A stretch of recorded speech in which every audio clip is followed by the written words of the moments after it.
habit of mood shifting and associating it with being aware of our moods has now led to a profound shift in our daily way of being and our way of living. This new power habit restarts the day, which has led... Day what? I was distracted here. That's all right. Good, look. Sounds. I was distracted.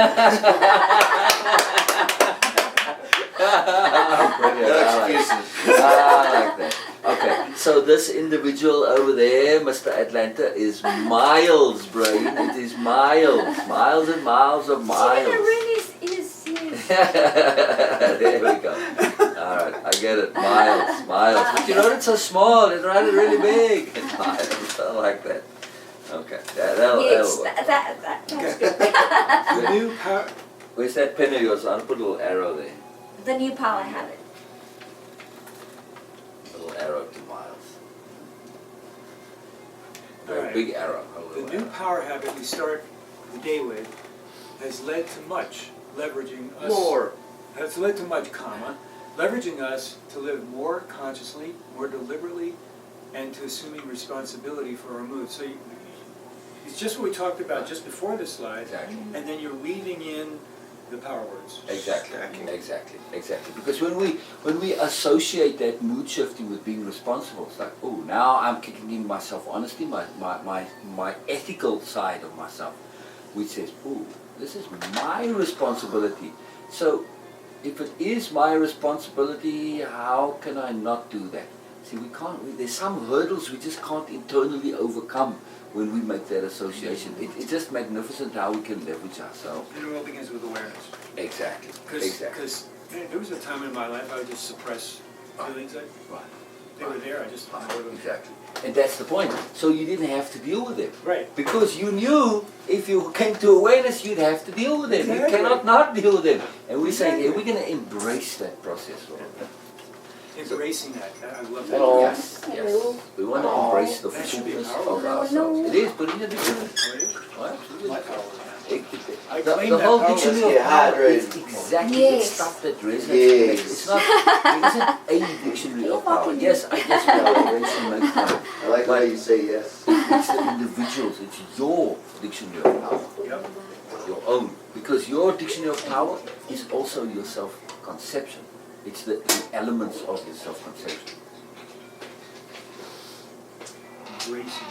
Embracing the fullness of ourselves. Totality or more of ourselves.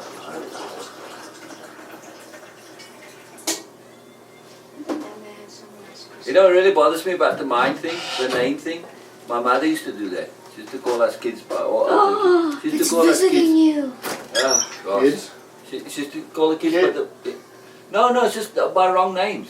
Oh, really? Yeah, call them by the... And it was like all the time pretty much. You know. Well, I know of one family that figured it out. George Foreman named all his kids George. Right. And he has lots of them too. I think like a dozen or something stupid, yeah. So it's funny. Bethany, when she was, I don't know, Bethany's his sister. right, 8, 6, 7, 8, whatever, she had a bunch of dolls. What's the name of your doll, Bethany? She said it was, Dolly. no, it was like Melissa. It wasn't Melissa, it was, what's the name of that doll? Melissa. What's the name? Wow, they're all the same They're all the name. same name. Wow, that's interesting. That's very nice. Huh. Maybe she had seen George on TV? No, I think she was practical. I don't remember which one. Why? I don't know. Or she's just intuiting that we're all variations of the same. Right. Profound logic. Right. Sometimes kids understand things. I know. Oh my God. We're sitting waiting for a meal, and she looks up and says, Why are they called the waiters? Why are they called waiters? We're doing the waiting. Exactly. You know, if we think of kids like computers that don't have programs in them yet, we start to understand kids better. Simply because they don't have information or software doesn't mean that they're incapable. Oh, wow. So that's the thing, and they can run a program, especially in that freshness. You plop that new program in, man, it can run with the fullness of the computer. So yeah, they tend to be, kind of bubble focused, but they make the... I so enjoyed watching them grow and learn and mature. Magical. It's magical. All right. And same to you, Dad. That was a good one. We'll keep it. I hope I am growing and learning and maturing. Right, right. Maturing very gracefully.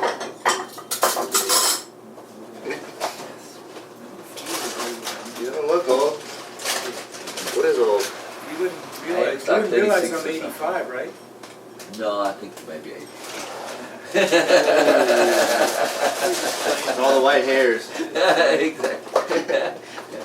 I missed my delivery, but I said, no, I don't think you're 85. No, I can't say that. You know, I didn't ham it up enough. I said, no, you're 86. Alright, well. Awareness of the joke. Yeah, I know, but we have to fully understand the detailed mechanisms involved in mood shifting and habit changing in general to understand the underlying mechanisms at work and how our inner psychology and deep self works. That just, we want to be aware, like you were saying, we want to be aware. Yeah. So again, to be aware that we suppress stuff, that's you know, or not deal with. Hold on a second, we have to fully understand the detailed mechanisms. Can you Right. explain the mechanisms? Right, we're coming to them in a Okay. second. Yeah. So the first daily mechanisms when we wake up. Candy? Mm. This? Orange? Don't do That's yellow. that. No. That's all I right. mean, there's a lot of stuff over here. You Yeah. What fits there? Right. You can point to this. And Well, it's the cupping of the hand. You were saying that's queuing. I was going to pour coffee in his hand. Right. First, we have to know shifting does not necessarily mean jumping all the way from, say, waking up feeling like crap to suddenly being on top of the world. It's possible, but typically unrealistic, as the perceived energy expenditure usually puts us off and seems impossible. Okay, so that, Incremental. right, that's a mechanism. Incremental shifts, and to understand also that mechanism of the energy cost involved, effort reward. If we see this mountain of effort, because it's perceived that way, and the key to this is, it's actually not mentioned in here, but it's that when we shift our moods, our reality changes. When we're in the negative mood space, that's our reality. We believe it's impossible to shift to that. We feel like it's this big mountain that's overwhelmed, we can't shift. That's what prevents us from trying. But, Version. right, When we shift our mood, our reality shifts. shift or changes either way. Our reality. Right. Because when you're in that negative space, you really think it's freaking impossible, and the energy to get to that positive mood, it's just too big a deal. It's too much effort. So that puts us off even trying. Knowing that though, we say, I'm not going to try and shift from this negative mood to the positive. I'm not going to try and shift all the way. I'm going to simply shift to slightly less negative. That I can do, right? There's an exercise I heard of where you just smile and you can't feel angry. You can't feel. Right. You just smile. Right. And then Exactly. on top of that, it was Norman Cousins who cured his cancer by watching comedies Right. Yes. and just laughing his way Right. Yeah. through. Joe So, Myles. so understanding that to go when you're in a dark space and deep space, you can't go to just suddenly smiling. It doesn't work. It just feels false and phony. What we can do is just to grimace slightly less or frown slightly less, and through that incremental change. You do want to get now, when you wake up in the morning and you're not necessarily in a really great mood, we can practice literally smiling just that slight bit more until you get that, exactly, you get to where you are smiling and you're feeling that positivity and everything's good now. So yeah, you can, absolutely, it's one of the mechanisms that one Yeah, uses, absolutely. Changing your face, not just your face, but your posture stance. and your stance. Because posture and stance are both figurative and Yep. literal. And same with face. Posture's right? You know, like you say, huge. you put your game face on, and for the Japanese, you lose face. For them, it means losing yourself, Right. because it's all connected, right? Right. So if you lose face, that's like, you know, you really lose face badly, then it's suicide time. Yeah. Right. There's a TED talk by a woman, I can't remember her name, where she's using posture for women to improve their power. Exactly. Yes, I see that one. It's very So good. that- Absolutely. Yes. She Oh yeah. stands up like Exactly the this. same thing. Precisely. That same logic. So mood shifting. Now, to go to extremes, it doesn't work for our self-honesty. We need to do it incrementally to give ourselves change. It's just the way we built up. Because when we take on change too quickly, it's risky. So we have our internal bureaucrats are kind of preset against radical change. Because it is risky, it says. So when you do it incrementally, they get comfortable, okay, this is fine, okay, so, and then you get there. But you can do that incremental shift very quickly though. You know, within a space of a couple of seconds, but still to understand the mechanism. What do you It's huge. Right. Sorry, you were going to say, Yeah. John. No, as you're talking, incremental, I'm thinking back to when you hacked your way into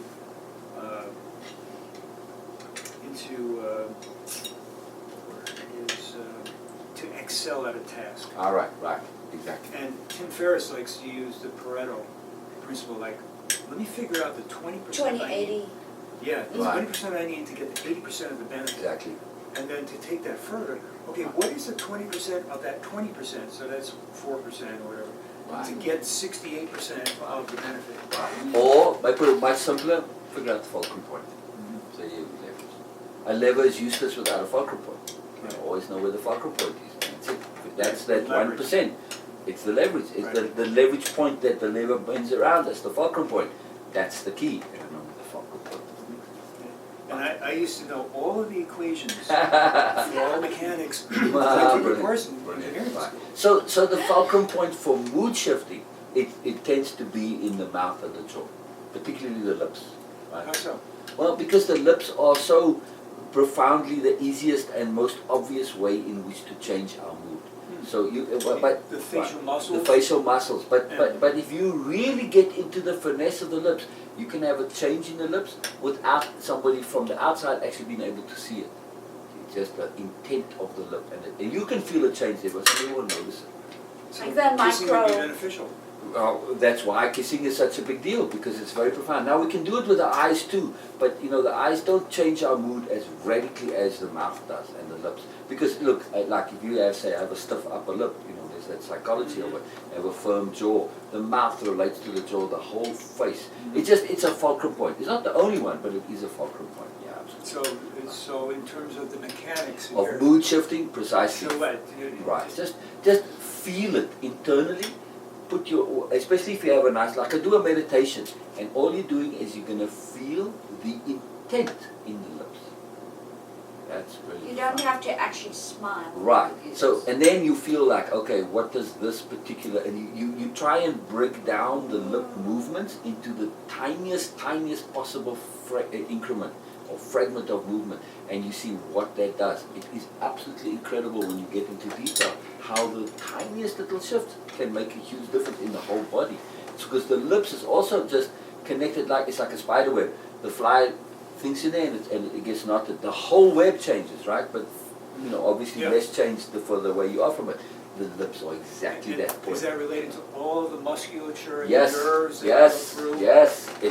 Because the lips goes to the palate, goes to Right. the throat, goes to the neck, and it all goes through there. When you start to, on these jaw points, obviously very profoundly connected to that. When that starts to go, typically when people have lower back pain, you can see they've got neck or jaw tension, and it's very much I had connected lower to back that. pain. We were just Right. talking about that today. Right. It's very much connected to odd tension. Now here's the thing though, we often have tension in the body that we don't actually even feel. We don't even know it's there.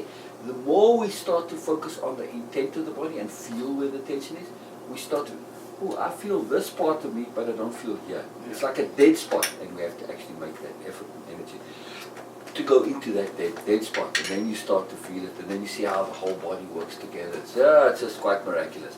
But there's a big overbending element involved in this, because I can get it where my whole body changes, and when I'm in that state, I'm really focused on it, but then when I come out of it and I do stuff, then it kind of goes back to it. So, a little bit, I mean, I used to And be... the eyes as well. Right. I mean, I noticed the eyes with Right. my jaw. Right. That, wow. And the neck tension. How the eyes and the neck and the shoulders, there's this interconnection that then impacts the jaw. Right. Now we don't go into this level of No. detail with it in the course because it's difficult to write out. So we'll kind of leave it for the explanations. But that feeling the intent of the body, that's a big deal because it's one intent leads to another and leads to another, and you get this exponential, you know, implementation throughout the body. So I find yoga is just so restorative. right. Now when you do your yoga, focus on the intent Yeah. behind those movements and the intent in your body too. Right. And feel the parts of the body that you don't feel. That's the thing. We tend to get yeah. the attention gets shifted to what we're feeling, and then we magnify that. But the trick is to focus on what you're not feeling, because that's where the problem lies. Because it's sometimes especially tension, it's so tight and dense into something that it just shuts down all feeling to it, and it becomes this kind of dead spot. And it it's goes to very intensity too. Wow. Like you can shut your system down Why? by being overly intense. Exactly. And we do But that yoga's around like pain it's too. sacred geometry. All those movements. But yoga is specifically geared I like towards that. intent. I mean, yes, we do the physical Because you're now, but moving it's a with energy philosophical system. directly, People as forget opposed that. It's to the physical points, application of philosophical which is system. yoga. Okay, so we shift in increments, making just little shifts, which are easily doable and which we feel as real. Like we frown or grimace just that little bit less, or we add just that tiny, tiny little smile. Yeah. It's amazing how a small change in our physicality can have such a huge effect on our mood, which Yeah. we just talked about. Right. But you know what's really incredible with that? You're in that space and suddenly say, okay, I've remembered to do mood shifting, and you just make that little twitch and smile. Oh, you know what? I actually can change. Just in that, this first little step suddenly transforms the whole world. Because there's the realization that I can change from this mood. Even if it's just to slightly less of it, doesn't matter. The brain says, That's key, you right can there, change. what you just said. Precisely. The sensing of even a little shift allows you the realization that you can shift. The possibility, it opens up the possibility as being real. Right. But you have to be aware. Right. Mhm. The experience of the tiniest actual change. I mean, it seems obvious, Right. but just pull that out. Exactly. No, you're right. Focus Right. on The that. experience Yeah. of the tiniest little change, the actual experience of the tiniest little change, automatically implies we are actually able to change our moods. It's serious. I think moods are frozenness. Exactly. If you like moving, then the minute you get stuck, you're like, man, I need to move. Right. I hear you, Ansel. Yes. So I put down, Right. the experience of the tiniest change implies we are able to change. And then I put in parentheses, our moods, because Right. you can Exactly. change other things too. Same thing, precisely. It doesn't just apply to moods. Elena said something very, very, very potent there. She said moods are, Frozen. moods are being frozen You're stuck. sometimes. But if you enjoy movement, then you're very cognizant of like, hey, but you're kind of like rigid. Right. Where I always feel that even when we're sitting still, our body's constantly, I'm exaggerating now, we're like earthworms. We're constantly moving, everything is moving. And if you stop moving, and I'm exaggerating now, if you stop moving, that's when you're kind of prone to stuckness of whatever kind. Right. No, I can relate Yeah. that. Right. Oh, that's why dance is so cool. Right. Now Yes. let's take this. Oh, go ahead, John. Just quickly, No problem. I have arthritis here, and I just keep doing this because if I don't, it just stiffens up. Right. Mhm. So I like to move a little bit. So yeah, I just keep doing Right. this. I automatically feel better doing this. Yeah. Yeah. But here's the key though, with the stuckness. It's not that moods are being frozen. We have a default belief that our moods are frozen until something from outside comes and changes it. There's the fuck up. That's the fuck up. It is that conditioned belief that our moods come from outside of ourselves.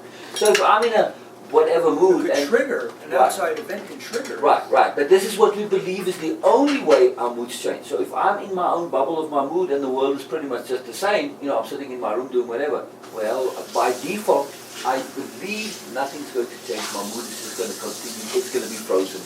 Then you don't have the ability to change. Precisely. So we need to shift to that awareness and that understanding and that full embodiment and absolute knowing that, hey, I am, super emphasized I am able to change my mood. It's me. I can do it from inside. I don't have to be reliant on the world to change my mood. That's where people get fucked up. They get stuck in frozen moods because I'm waiting for the world to come and change my mood. It's conditioned. Yeah. Conditioned, precisely. It's a condition. I don't believe, I Exactly. think it's movement. Movement's Exactly. and the thing is, it doesn't have to be overt movement, physical movement. It can be energetic movement. You could be sitting very still, but moving energy. Have And you it- heard that emotion is energy in motion? Yeah, exactly. And that movement, perspective shift. Very simple, Yeah. you know? It's Because look at a the massive times. movement. It's logistics. Yeah. Look at the times when, I mean, I've noticed, because I've always been very physical, and I've noticed the times when I'm, through force of circumstance, when I'm not doing a lot of movement. However, I'm doing a lot of internal movement. I'm moving around. I'm shifting energy. Things are going. And I could go back to whatever discipline I'm doing, whether it's yoga or Tai Chi or Pilates, or it doesn't matter what. And I find that I'm more like on point, even though I've had this break through circumstance. Yeah. Huge. So it's huge. really interesting. It's Again, not a movement of right. any kind. Exactly. Yeah. Now, when we leverage our own inner deep psychology and we have that deep, Spirit Warrior is a master of psychology and we understand our psychology, when we put it together in a very sober awareness that say, oh, wait a second, you know what, I can change my moods. What's the next step? My ethical deep self. I have the responsibility for my moods. If I can, I'm also by implication, since I'm ethical and sensible, I'm also responsible for my moods and I'm responsible for changing them if they shit. Not the world, I'm responsible. Which now that leverages ourselves in our motivation because we don't want to be shitheads and crapheads. I can justify feeling shitty if it's coming from outside. I cannot justify feeling shitty if I'm the one who's in charge of my moods. I can't any longer. Yeah, well, we're responsible for everything related Precisely. to Precisely. oneself. This is Yeah. the power How of we impeccability. respond. Right here, this is the power of impeccability. It leverages us, it almost forces us to be more. And We then- can't help it. And then we can feel somewhat in control and that we're not at the whim of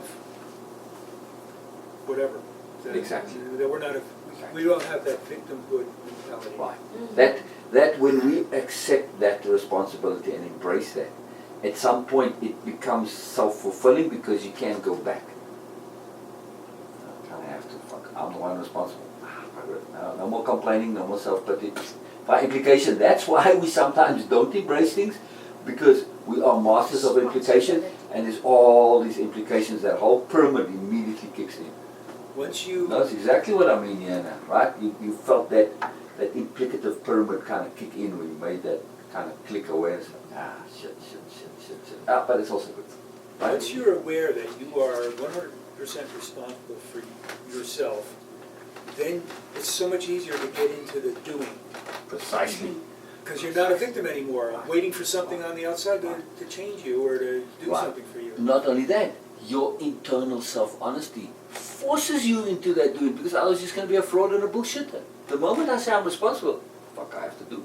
Otherwise you just, well, then you just bullshit. And we cannot be frauds and bullshit. We can't consciously do that. Not us. Maybe some people can, Get on but the we tape. can't. We can't be frauds and We cannot consciously and deliberately be frauds and bullshitters. We just cannot. Okay, so what happens? Sorry. What happens when we discover we are responsible for our own lives?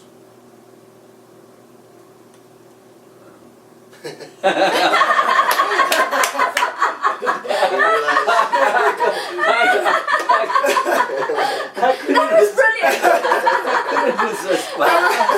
I couldn't resist. I couldn't resist. What happens when we're responsible? When we get to that point of responsibility and we say, hey, I've just now suddenly realized that's me, myself. I'm actually responsible not just for my life and my actions, but my feelings. I say, oh, crap. When I get to that point, I have to now shift to doing something, right? To actually doing something. Why? Because if I do not put into action and take action on my responsibility, I'm going to be a fraud or a bullshitter. And me, you, all of us, we cannot be bullshitters and frauds. It's impossible for us to do that because we are real, earnest, good people, right? We have that realness, so we cannot be frauds and bullshitters. Impossible for us. Knowing that, to go one step further, knowing that, we can say, hey, I know I can't be a fraud and a bullshitter. So I put myself deliberately in situations where I put pressure on myself to say, hey, I got to do this, or else I be a bullshitter to myself, and I can't do that. So I leverage it, I use it as self-leverage. That understanding that I cannot be a fraud and a bullshitter is a profound fulcrum point for self-leverage. There you go. Oh, That's my job right there. effortless. Right. And this is right. For me, I have this quest, though. You know, I want that quest where I can put things into motion that they now take on a life of their own. So I don't have to remember to do this.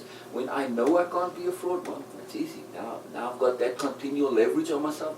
Boom, it's self-implicating. Right. So I don't want just self-explaining things. I want not implicating, self-applicating mechanisms of change. Very, very, very powerful. Really huge. Yeah. Right. I was thinking, Miles. Right. I don't know, it seemed like you had something there. Just taking it in. I am not a bullshitter, period, Or a fraud, right? or a fraud. Right. You take that in, Right. and by so doing, I'm acting, with impeccability. Exactly. Not only am I not it, I cannot be it. It's not fucking possible. Right. Which is what you came to discover in your solitude, right? Fuck, I can't be this. This is just all bullshit. This is me living a fraud life. I cannot do this. It's not that I only am not it, I cannot do it. It's there too. So I am not a bullshit and a fraud, and I cannot be it. It's both together, right? That was the profound leverage point for you in that whole solitude mechanism, right? That awareness that said, fuck, this is not me. I cannot be this. Or at least not, I It cannot be takes this. and continue monumental to live. effort to be that way. That's the choice, right? Well, Yeah. he can't be it. Right. So this is the key point, though. Said Myles in that situation. I cannot be this and continue to live. Or if I did, I can't continue to live this way.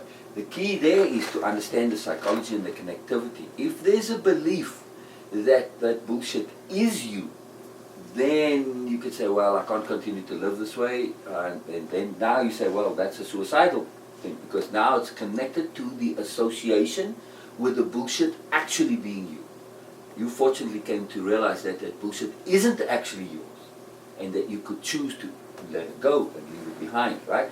But for people who don't, they get stuck in that bubble and they insist on believing that their crap self, that they can't continue to live, is them. That's not true. So from inside the bubble of suicide, that's the key shift to make, is to say, the self that you don't wish to be, that's causing you to be depressed, it's not a definitive lockdown forever deal. Not only might it be your realness, but you can change it. Absolutely can. Right. Yeah. Well, Sorry. no, that's fine. That's fine. It's quite a profound thing when you ask me to re-express it. It takes a lot of work actually to get it back. It's really interesting, and it's fascinating to me. You how enjoy to it. reshift and reset. You enjoy the challenge, though. Yeah, I have to. That's all. Got to do it. so- Attunement of it. I'll ask Right. you a question. Yes. Yeah, the Yes. question is good. I like the questions. Yeah.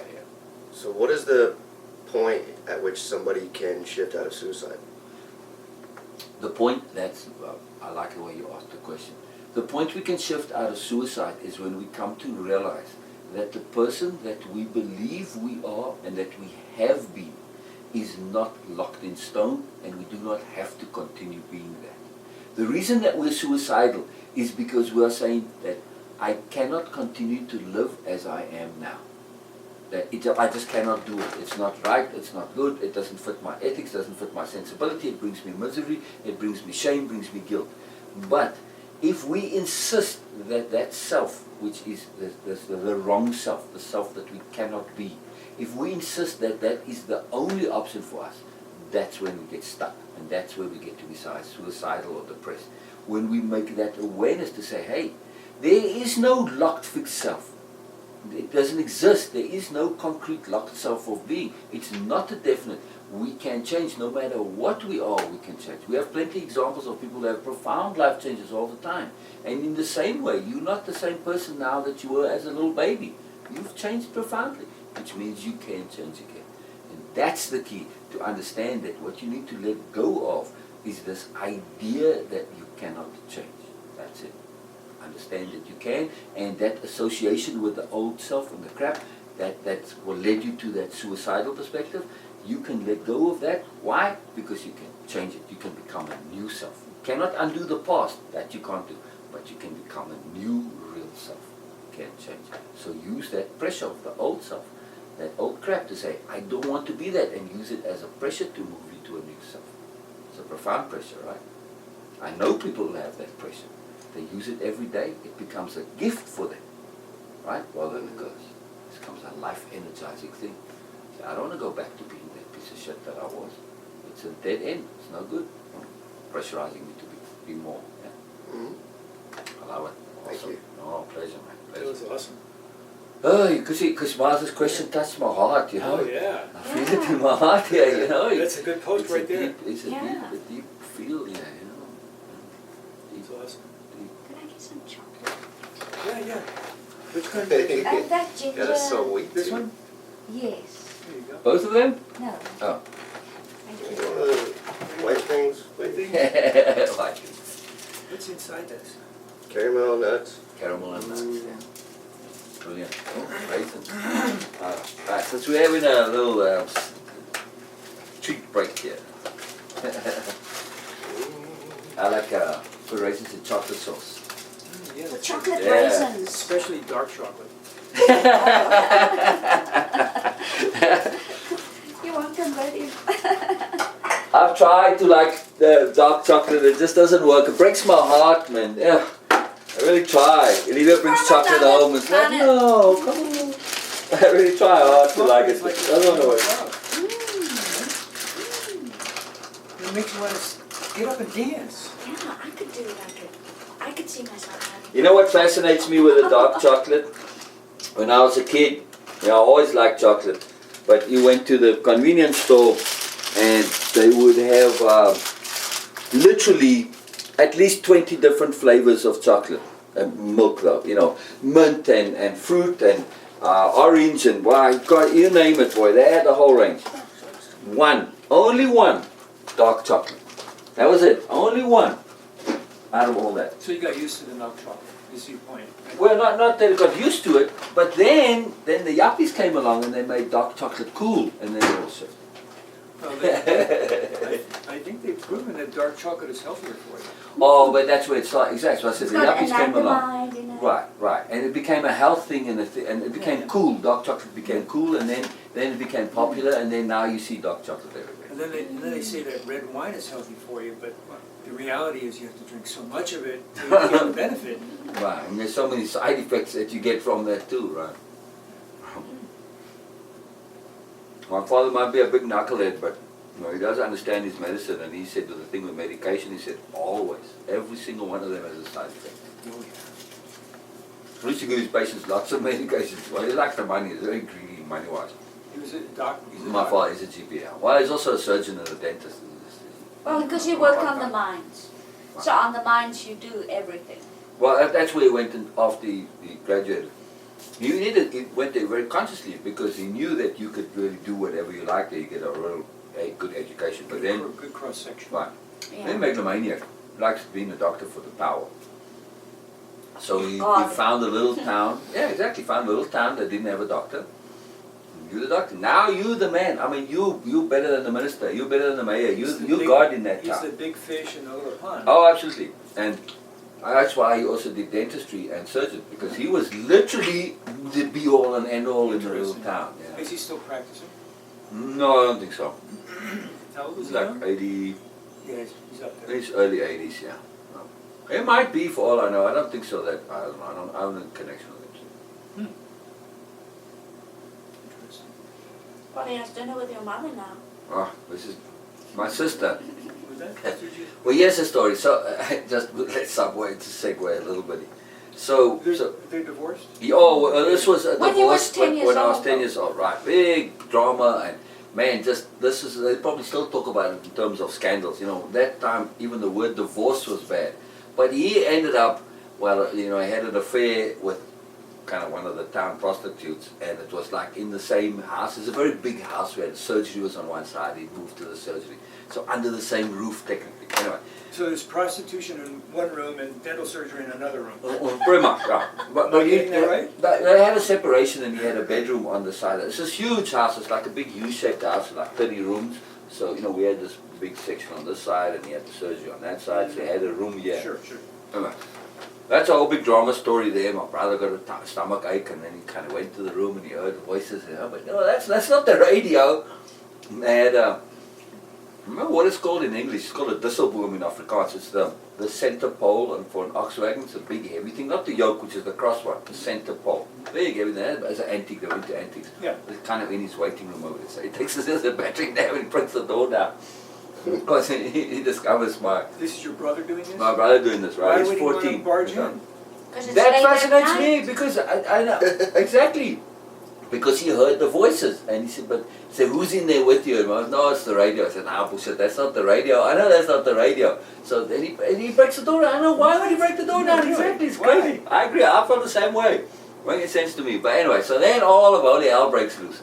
End of the fucking world. I mean, I've never seen anybody as freaking out of their minds as my mother. That under my roof, I remember. Anyway. And that precipitated the divorce. Correct, Okay. correct. Now she has to get divorced, right? Oh, I don't want to do it for the kids and all that, but now she kind of has to. But this is a big scandal, of course. And then he ends up marrying this woman, buys her a Corvette. It's the only sports car in the town. I think it's like a 66 Corvette, that very voluptuous, curvaceous Corvette. He's driving around this Corvette. Big scandal. As I said, they're still talking about this scandal. Midlife crisis, Right, it sounds right. like. Right. So, but the upshot of it is that this divorce case goes on for freaking decades. I mean, it just goes on and on and on, and it never gets settled because it's supposed to be full division of property, and it wasn't, and then the lawyer pressured the mother into signing a kind of a thing, and she challenged the agreement, and all sorts of shit. Anyway, but so my middle sister, just slightly younger than me, she's, I don't know, a little crazy as well.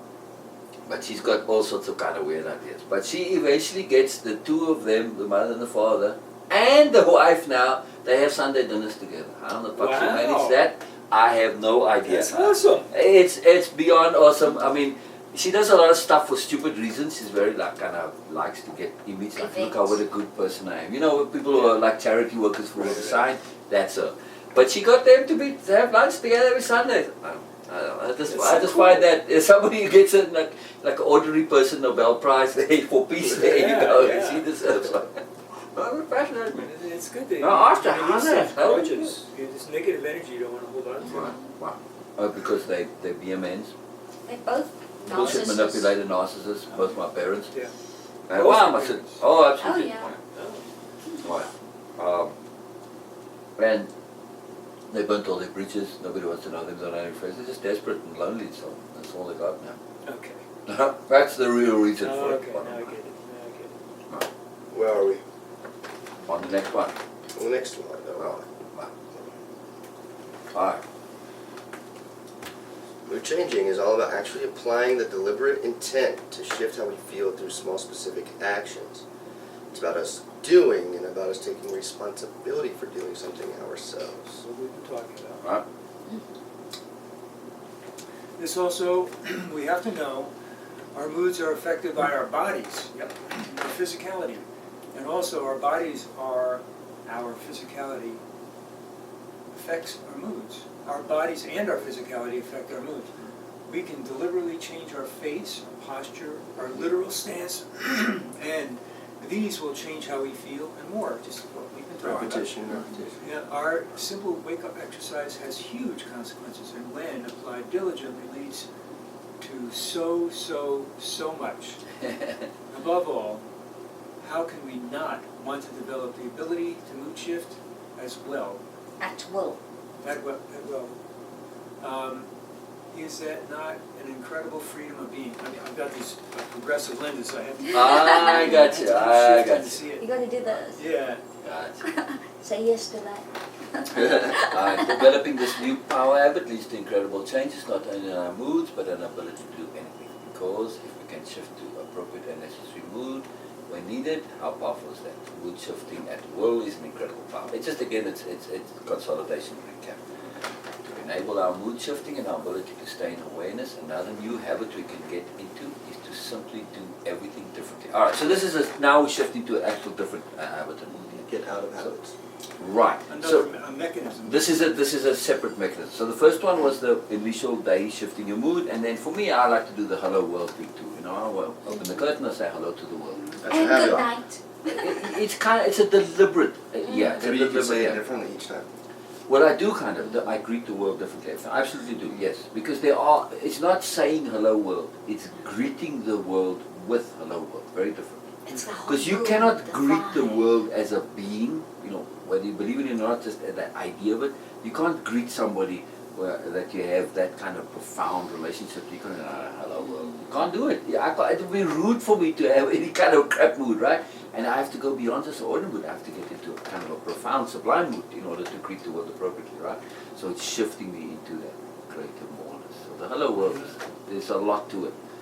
It's a huge deal. I find myself, just before I get up, I just say thank you and feel it. Right. When I get up and I look out the window, I go, what a beautiful day. Even if it's raining, Exactly. just appreciate Exactly. that. Exactly. And when you say hello world, isn't that just when you greet the world? You cannot greet the world anything other than sublime, absolute, That's it. ineffable That's it. appreciation. Right. That's it. Right. So also, Miles, to go back to one more in the last, we did do the second half of that. So, stir your coffee or tea differently, change the order of how you do things, say like getting dressed or any other activity which is typically done without conscious awareness. And the idea here is not to develop new habits, but to develop an awareness, the habit of doing things consciously. Habit of awareness. The habit of awareness, precisely. That's I like the that. power The habit habit of that we want. awareness. Yeah. Exactly, the habit Yeah. of awareness, exactly. Which includes the habit of impeccability.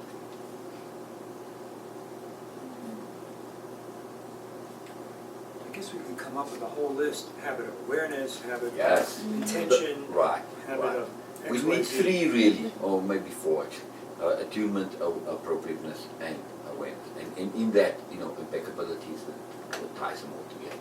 Right. Because, we can be aware but not necessarily be attuned. We can be aware and not necessarily be impeccable. Right? So we want to be appropriate, and attuned and impeccable. Okay, point and purpose is to simply exchange old habits. It's not to simply exchange old habits for new ones. We want to develop the power habit of doing everything in full conscious awareness, exactly what Miles was saying. We also want to develop this awareness so as to ensure we're using our energy to best effect. And there we make that connection. We're saying, what am I doing when I'm doing these habits? Am I using my energy to best effect? Since I have to do those habits, let me leverage them into making that associative connectivity to impeccability and energy management and to being aware as well. So now every little habit, suddenly I'm being aware and I'm suddenly being impeccable and suddenly I'm being awesome and suddenly I'm having a flow and one at a time. And life is suddenly immersed into the more. But it could, if you take that to the extreme, it could be detrimental in that you're spending so much energy thinking about tying your shoe, driving Exactly. to work.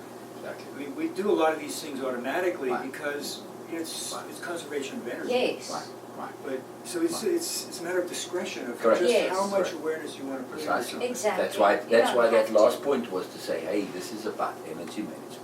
Yeah, because sometimes you do want to kind of just chill and be in your bubble and think and just let things kind of be. So it's like a meditation. Now, though, you use putting on your shoes as a meditation. Again, that conscious deliberation. I'm not thinking about anything, but I'm being still. The same thing. I'm not in my bubble. What you're describing is that this whole thing about mindfulness. Zen living. Exactly. Exactly. Same thing. Yeah. That point. I don't use the word specifically mindfulness because it has so much kind of odd connotations to it. Very loaded words. Alright, I can't read this one from Whenever we make a change in what is habitual behavior, we emphasize the association with shifting our awareness from unconscious or spotlight awareness to floodlight awareness, and to connecting to that awesome